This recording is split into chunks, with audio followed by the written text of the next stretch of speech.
You know, when I do this particular workshop, I often find myself reverting into my elementary school teacher mode because it just makes things more quickly. Often as I'm counting people out, I literally count with them to make sure that we get the numbers divided up evenly and quickly, because often people forget where to number, and I just point as we go around the room and go 1, 2, 3, 4 as they say it. And then I often ask after we're done for the ones to hold up their hand, then the twos, then the threes and the fours, just so that everyone has a sense that things have been done fairly.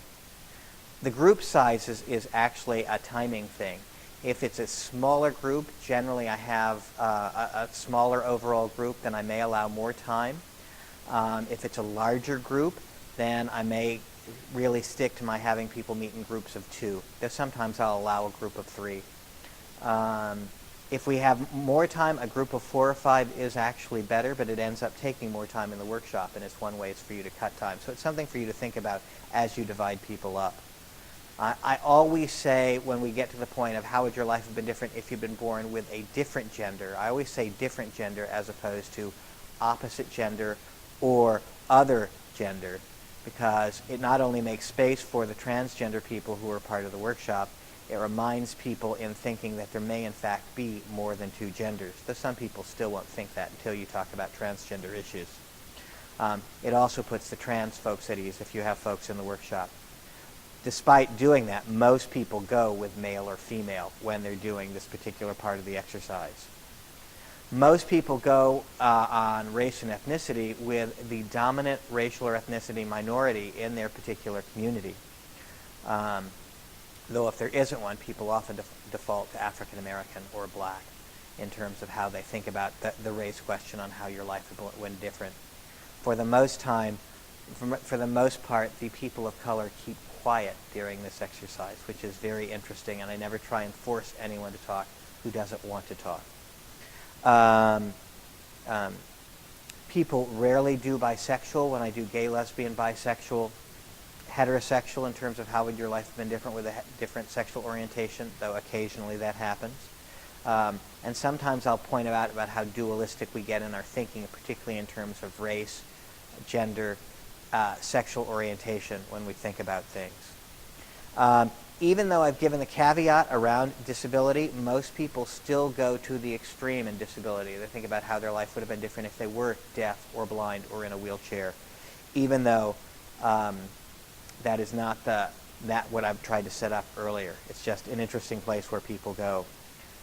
When people do a variance of some kind that is outside one of these norms, it's often because they themselves have their own particular history of knowing someone with a particular disability or of a particular race or ethnicity that they are drawing from as they're talking about in the workshop.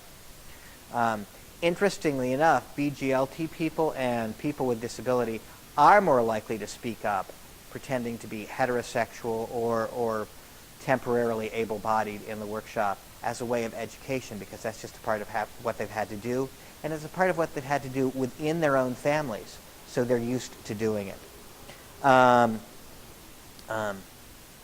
Often, one of the things that you run into in the workshop is that some of the folks will say something that is oppressive. They will say something that is racist or homophobic or sexist or ableist as a part of creating the list that you list out in terms of some of the difference you would be made. Often what I try and do is soften it or present another side to it. For example, or take someone more in depth around some things, and I'll give you some examples for each in a minute. It's often a guessing game as to how to shorten what people say, but usually when someone says something, I repeat it to make sure that I've got it correctly, and then I try and shorthand it on the chart. And on each of the sections of the chart that as you're writing, I always stop when I run out of room, and that's a good way to manage your time. Typical things that people say about how their life would have been different around gender, what often you hear from women is they would have been encouraged in sports. Some women say they would have been encouraged to do something other than being a teacher or a nurse. Women often say they would have more money or more job opportunities. Men often say they would have less money or less job opportunities. Sometimes men will say they wouldn't have had to have conformed to male stereotypes or pressure around being a male. A lot of times people talk about whether or not they were encouraged to go to college or not as a part of this. Those are some of the generic things that we tend to hear at most every workshop. Around race or ethnicity, often the things we hear is that a lot of the times the white folks say they would have had better education, better jobs, experienced less discrimination, that they would have had a different kind of family support. There is often an assumption that because a person of color that there is a stronger sense of family than there is among white folks. And that's sometimes true and it sometimes isn't. Sometimes you'll have a white folk say, well, I wouldn't have had a father. And there is an assumption that a parent's persons were absent because they were a child of color, even if they weren't. Sometimes people will say, well, I would have been in prison if I had been a person of color. And sometimes people say I would have been bused to school. Often when someone says, for example, I wouldn't have had a father, one of the ways that I sort of get people to think about that differently, I say, well, there are lots of people who don't have fathers in their lives or have fathers in different kinds of ways. It isn't necessarily tied to race, but that can be true sometimes. And it's just sort of a way of acknowledging that there's actually a broader story there. In terms of sexual orientation, a lot of times what you hear from heterosexual folks is, I would have been more isolated, I would have been suicidal, I would have been bullied, I wouldn't have had kids. And again, this is one of the ways where I tend to sort of broaden people's thinking about this. One of the things I say is, well, it might have been harder for someone to figure out how to have kids, or people would assume that you don't have kids because you're gay, lesbian, bisexual, or transgender. People would have said they wouldn't have been able to get married. Sometimes you'll hear heterosexuals say, well, I would have been more creative if I'd been gay, lesbian, bisexual, or transgender. And that's often when I remind them that I'm not particularly any more creative than someone who is heterosexual. A lot of times straight men say they wouldn't have been in sports, whereas women say I would have been encouraged or been allowed to be in sports. And usually someone talks about being ostracized by their family if they were gay, lesbian, bisexual, or transgender. Around disability, what often comes up are people would have been more isolated. They would have never left the house because they wouldn't have had access to any number of things. They would have been lonely. They would have had far fewer job opportunities. They would have been reliant on others. They would have had a lack of access. They would have been sent away to live in a home. They would have been less educated and seen as dumb, even if they weren't as dumb. And sometimes you'll get people say, well, I just wouldn't have energy. And I often remind folks that depends on whatever disability they might have had in terms of their energy level. The list usually goes on, but as I said, I usually stop when I run out of space.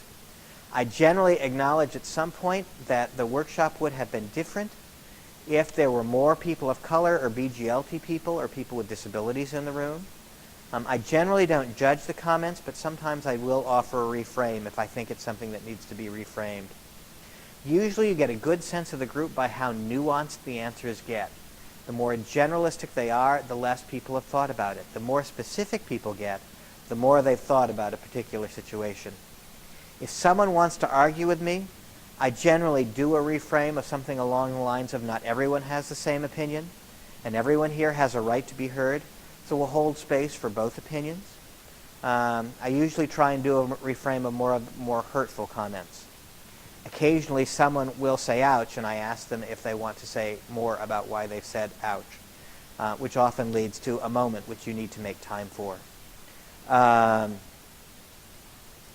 Occasionally someone will want to argue about you that these changes really don't make a difference, but usually the show of hands, where it's overwhelmingly so, keeps people from doing that.